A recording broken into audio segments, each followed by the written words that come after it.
మాతాజీ గారు మనకి స్పీచ్‌లో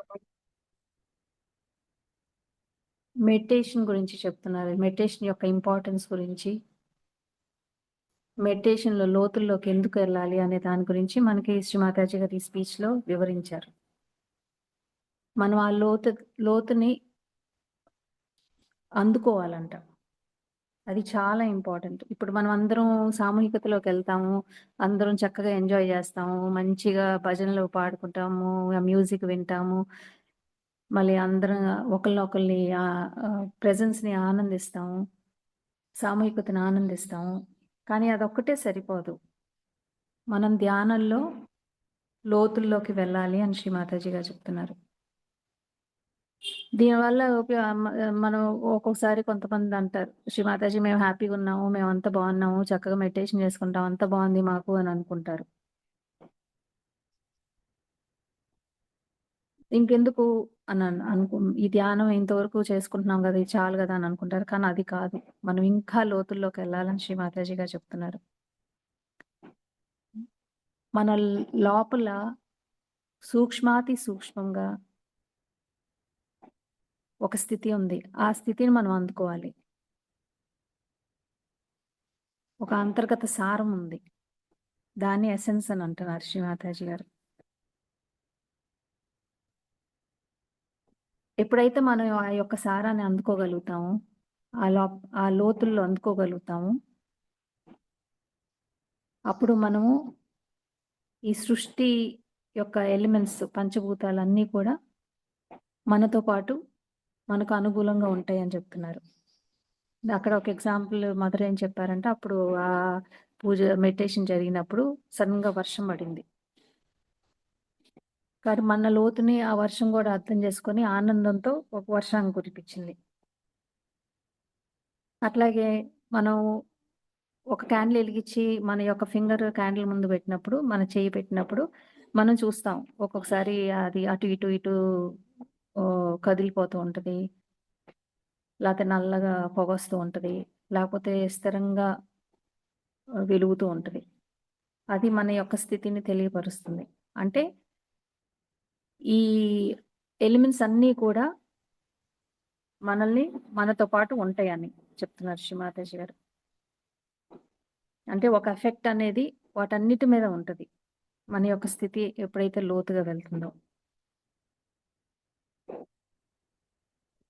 అందుకని మనం ఈ యొక్క స్థితిలోకి వెళ్ళటానికి ధ్యానం చేయాలి అని చెప్తున్నారు శ్రీ మాతాజీ. ఇంకా లోతుల్లోకెళ్ళాలి. ఆ లోపలున్న సూక్ష్మతను మనం గ్రహించాలి అని చెప్తున్నారు. దీనివల్ల ఏంటంటే మనము హారిజాంటల్‌గా గ్రో అవుతాం.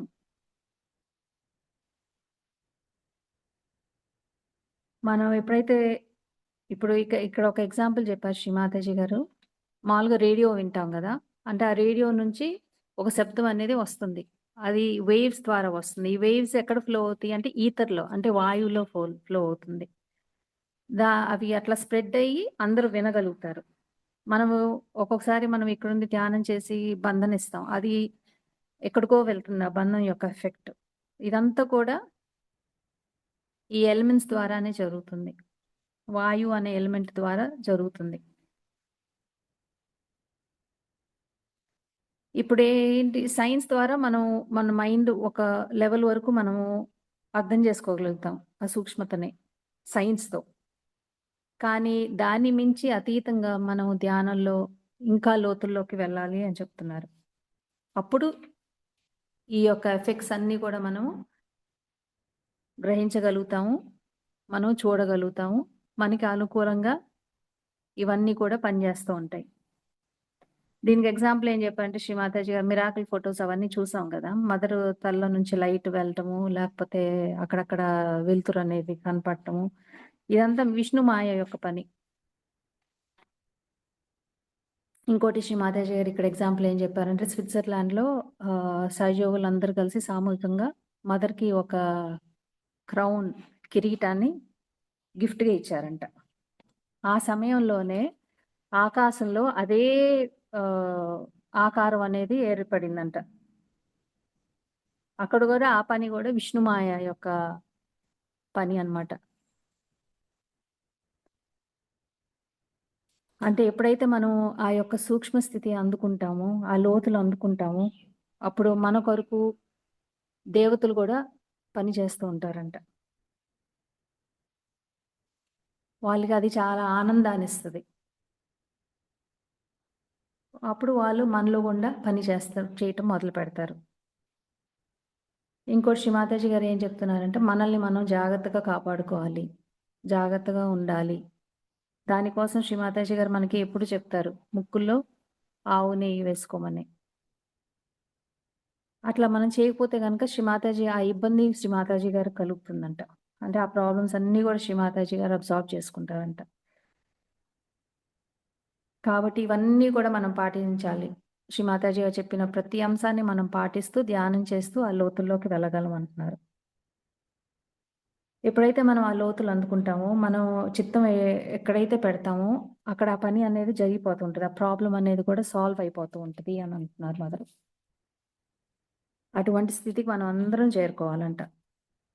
అదే సహజయోగం యొక్క సారాంశం. ఎప్పుడైతే మనం ఆ లోతుల్లోకి వెళ్తామో, ఆటోమేటిక్‌గా మన నుండి ఆ చైతన్యం ఒక యాంటీనా లాగా విస్తరింపబడతది. ఇప్పుడు మనము టీవీ యాంటీనా లేకపోతే మొబైల్ ఫోన్ సిగ్నల్స్ ఆ యొక్క యాంటీనాలు చూస్తే వాటి నుండి ఆ శక్తి అనేది ప్రవహింపబడి అవి అందరూ అందుకుంటారు. అట్లాగే మనం గూడా ఒక యాంటీనా లాగా తయారవుతామంట. మనం లోపల ఎప్పుడైతే గ్రో అవుతామో, బయట హారిజాంటల్‌గా ఇట్లా స్ప్రెడ్ అవుతామనమాట. ఇప్పుడు ప్రపంచం అంతా ఒక అల్లజడిలో ఉంది. పూర్తిగా మనుషులందరూ గూడా తప్పుగా ఆలోచిస్తున్నారు. మనం చూస్తున్నాం గదా! పేపర్‌లో గానీ, న్యూస్‌లో గానీ ఎంత మనస్తత్వాలు ఎంత అలజడిగా తయారవుతున్నాయో. భావోద్వేగాలకు గురవ్వటాలు ఇవన్నీ గూడా చూస్తున్నాం. కాబట్టి సమయం లేదంటున్నారు శ్రీ మాతాజీ గారు. మనం మనల్ని డెవలప్ చేసుకోవాలి. మనం గ్రో అవ్వాలి. ఇంకా లోతులోతులకెళ్ళాలి. మన హారిజాంటల్ గ్రోత్ అనేది జరగాలి. మన లోపల మనం గ్రో అవ్వటం అనేది వర్టికల్ గ్రోత్. కానీ ఎప్పుడైతే ఈ వర్టికల్ గ్రోత్ అనేది జరుగుతుందో, ఆటోమేటిక్‌గా బయటకి ఒక వేవ్ లాగా, ఒక యాంటీనా నుండి ఎలవడే సిగ్నల్స్ లాగా బయట గూడా గ్రో అవుతదనమాట. ఆ గ్రోత్ వల్ల ఏమవుతుందంటే, ఆ ప్రాబ్లమ్స్ అన్నీ సాల్వ్ చేయబడతాయి అని శ్రీ మాతాజీ గారు అంటున్నారు. ఇప్పుడు ఒక సహజయోగి ముందుగా వాళ్ళలో పర్సనల్ ఇంప్రూవ్‌మెంట్ అంటే వాళ్ళ వ్యక్తిత్వం ముందుగా ఇంప్రూవ్ అవ్వాలి. అది ఏ విధంగా అంటే మేధస్సులో గాని, మన భావోద్వేగాలతో గాని, మన హార్ట్ పూర్తిగా ప్యూర్‌గుండాలి. మన హెల్త్ బావుండాలి. అందరితో మన సంబంధాలు మంచిగుండాలి. మనలో ప్రతి అహంకారాలు గూడా ఇవన్నీ గూడా మనలో క్లియర్ అవ్వాలి. అప్పుడు మనం ఒక మంచి ఇన్‌స్ట్రుమెంట్‌గా తయారవుతామంట. ఇంకా మన గురించి మనమే ఆలోచించుకుంటూ, మన గురించి మనం వరి అవుతూ కూర్చుంటే మాత్రం సహజయోగంలో మనం ఉపయోగపడం. ఎప్పుడైతే మనం డెప్త్‌లోకెళ్తామో మనం అనేక ప్రాబ్లమ్స్ సాల్వ్ చేయగలం. అని శ్రీ మాతాజీ గారు మనకు చెప్తున్నారు. ఎప్పుడైతే మనం గ్రో అవుతున్నామో, అప్పుడు మనం ఎవరైనా ఇంటికెళ్ళినా గూడా అక్కడ పరిసరాలు కూడా శుభ్రపడతాయంట. అట్లా ఒక మంచి సహజయోగం మనం తయారవ్వాలంట. ఇది ఎప్పుడు జరుగుతుంది? మన హార్ట్ ప్యూర్‌గున్నప్పుడు. కాబట్టి ముందుగా మనం మారి, తర్వాత చుట్టూతా ఉన్న పరిస్థితులన్నీ కూడా మారాలంట. దీనికోసం శ్రీ మాతాజీ గారు ఏమంటున్నారంటే, మనకి పర్సనాలిటీ మన వ్యక్తిత్వం కూడా చాలా డీప్‌గా ఉండాలి. అంతర్గతంగా ఉండాలి. కొంతమంది సహజంలో ఉండి జస్ట్ ఊరినే పైపై మేము మెడిటేషన్ చేసుకుంటున్నాం. మేము స్మోకింగ్ చేయట్లేదు. మేము అందరితో బావుంటున్నాము అని అది కాదు. ఇంకా అంతర్గత లోతుల్లోకి మనం వెళ్ళాలి. మనం ఇంకా స్ట్రాంగ్ అవ్వాలి. స్ట్రెంథెన్ అవ్వాలి. దానికోసం మనం చేయాల్సిందేంటంటే, సిన్సియర్‌గా ధ్యానం చేయటమే. కేవలం ఒక ధ్యానం ద్వారే. కాబట్టి శ్రీ మాతాజీ గారు ఎప్పుడైతే మనం ధ్యానంలో ఎదుగుతామో, అక్కడున్న నెగెటివ్ ఫోర్సెస్ అన్నీ కూడా మారిపోతాయంట. Constructive force, destructive forces constructive ఫోర్సెస్‌గా తయారవుతాయంట. అంటే ఏవైతే నాశనం చేస్తున్నాయో, ఆ యొక్క శక్తులే మంచి కోసం ఉపయోగపడతాయంట. అంటే అంతటి శక్తుంది సహజయోగంలో. దానికోసం శ్రీ మాతాజీ గారేంటంటే, మనం ధ్యానం సిన్సియర్‌గా చేయాలి. అర్థం జేసుకోవాలి. దాని యొక్క లోతుల్లోకి వెళ్ళాలి అని చెప్తున్నారు. జై శ్రీ మాతాజీ.